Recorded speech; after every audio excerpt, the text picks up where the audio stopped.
Hello everyone, চলে এসেছি আবার একটা নতুন রেসিপি নিয়ে। আশা করি তোমরা সবাই ভালো আছো, আমিও ভালো আছি। চলো ভিডিওটি দেখতে থাকো, অবশ্যই তোমাদের ভালো লাগবে। আজকে চলে এসেছি একটা পনিরের রেসিপি নিয়ে। চলো ভিডিওটি শুরু করা যাক। দেখো এইখানে আমি 300 গ্রাম মতো পনির নিয়েছি এবং সেই পনিরগুলোকে ছোট ছোট করে কেটে নিয়েছি, একটু ছোট ছোট করে কেটে নিয়েছি। আর তার সঙ্গে নিয়েছি ছোট ছোট করে আলু কেটে নিয়েছি। তো এই আর নিয়েছি হচ্ছে আদা, জিরে, কিছু কাজু বাদাম আর কিছু কাঁচা লঙ্কা। এই রেসিপিটা আজকে তোমাদের সঙ্গে শেয়ার করব। যারা কম তেলে বা তোমার হচ্ছে কম মশলায় খেতে পছন্দ করো, তাদের জন্য আজকে এই রেসিপিটা। তো চলো ভিডিওটা শুরু করা যাক।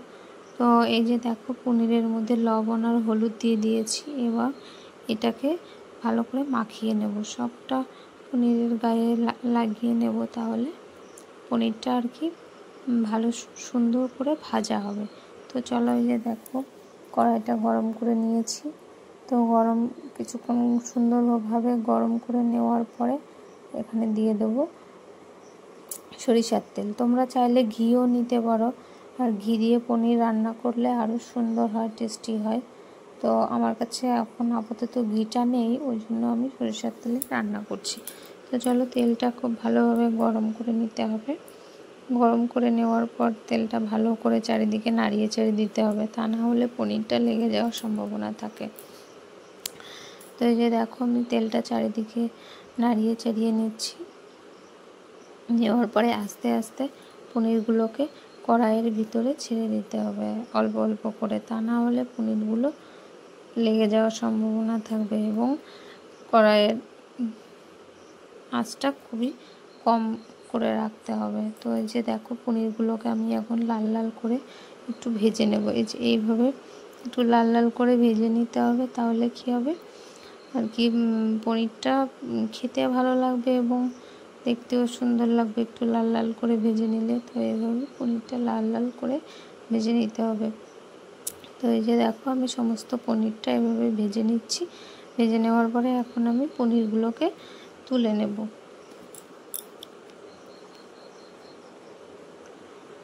আস্তে আস্তে পনিরগুলোকে এইভাবে তুলে নিতে হবে, তা না হলে ভেঙে যেতে পারে।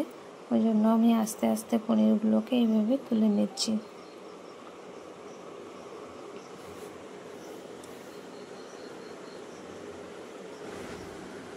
আর তারপর ওই সেম তেলেই আমি এবার আলুগুলোকে একটু একটু করে দিয়ে দেবো। তো এইভাবেই আমি আলুগুলোকে আগে ভেজে নেব।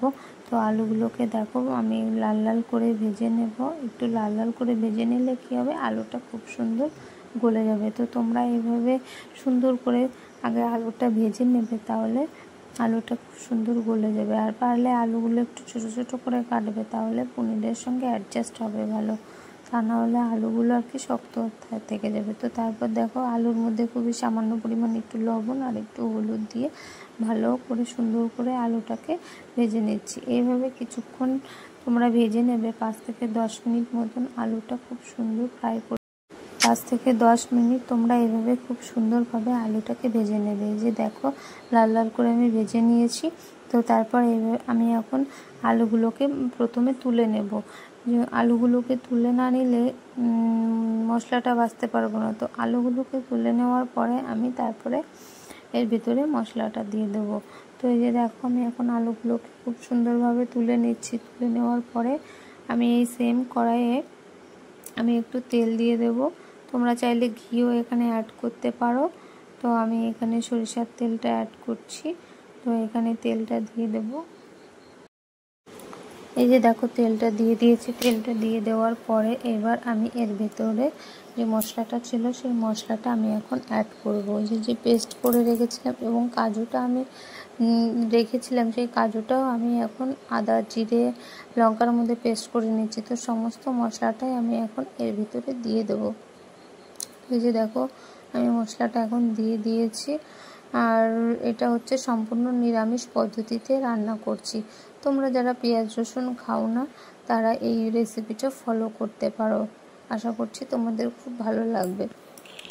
তো তারপর দেখো, মশলার ভিতরে লবণ আর হলুদ দিয়ে দিয়েছি। দিয়ে দেওয়ার পরে এটাকে খুব সুন্দরভাবে মিক্স করে নিতে হবে। মিক্স করে নেওয়ার পরে কিছুটা পরিমাণ ভাজা করে নিতে হবে। নেওয়ার পরে এর ভেতরে জল অ্যাড করতে হবে। সামান্য পরিমাণ জল অ্যাড করলে কি হবে, মশলাটা খুব সুন্দর ভাজা হবে এবং মশলাটা লেগে যাবে না। তো এই যে দেখো আমি এর ভেতরে সামান্য পরিমাণ জল অ্যাড করে নিয়েছি। অ্যাড করে নেওয়ার পরে মশলাটা খুব সুন্দর নাড়াচাড়া করে নিতে হবে। নাড়াচাড়া করে নেওয়ার পরে মশলাটা যখন একটু ভাজা হয়ে যাবে, তো এর ভিতরে সামান্য পরিমাণ চিনি অ্যাড করতে হবে। তাহলে কি হবে, স্বাদটা আমাদের ব্যালেন্সে থাকবে। আর তোমরা চাইলে চিনিটা অ্যাভয়েড করতে পারো। তো এই যে দেখো আমার মশলাটা খুব সুন্দরভাবে ভেজে নিয়েছি।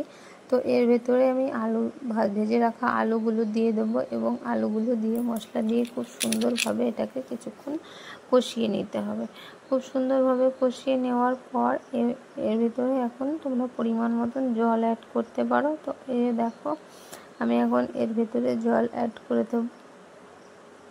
তো আমি আমার পরিমাণ মতন জল অ্যাড করে নিয়েছি, তোমরাও তোমাদের পরিমাণ মতন জল অ্যাড করে নেবে। তো এই যে দেখো জলটা খুব সুন্দরভাবে মশলার সঙ্গে এবং আলুর সঙ্গে মিশিয়ে নিতে হবে। আর জলটা খুব সুন্দর ফুটে ওঠার পরে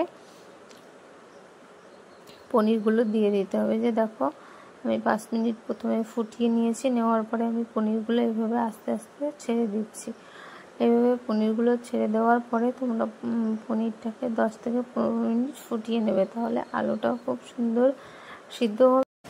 পনিরটা নামানোর আগে সামান্য পরিমাণ একটু গরম মশলা দিয়ে দেবে, তাহলে কী হবে, পনিরটা খেতে খুব টেস্টি হবে। এই যে দেখো আমার রান্নাটা কমপ্লিট হয়ে গেছে।